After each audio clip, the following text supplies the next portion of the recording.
اور جب انہوں نے پرندوں کا جائزہ لیا تو کہنے لگے کیا سبب ہے مجھے ہدہد نظر نہیں آتا؟ کیا کہیں غائب ہو گیا ہے؟ میں اسے سخت سزا دوں گا یا ذبح کر ڈالوں گا یا میرے سامنے اپنی بے قصوری کی واضح دلیل پیش کرے۔ ابھی تھوڑی دیر ہوئی تھی کہ ہدہد آ موجود ہوا اور کہنے لگا کہ مجھے ایک ایسی چیز معلوم ہوئی ہے جس کی آپ کو خبر نہیں، اور میں آپ کے پاس ملک سبا سے ایک یقینی خبر لے کر آیا ہوں۔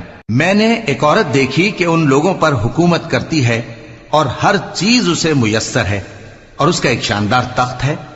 میں نے دیکھا کہ وہ اور اس کی قوم اللہ کو چھوڑ کر آفتاب کو سجدہ کرتی ہیں، اور شیطان نے ان کے اعمال انہیں آراستہ کر دکھائے ہیں اور ان کو رستے سے روک رکھا ہے، پس وہ رستے پر نہیں آتے اور نہیں سمجھتے ہیں کہ اللہ کو جو آسمانوں اور زمین میں چھپی چیزوں کو ظاہر کر دیتا اور تمہارے پوشیدہ اور ظاہر اعمال کو جانتا ہے، کیوں سجدہ نہ کریں۔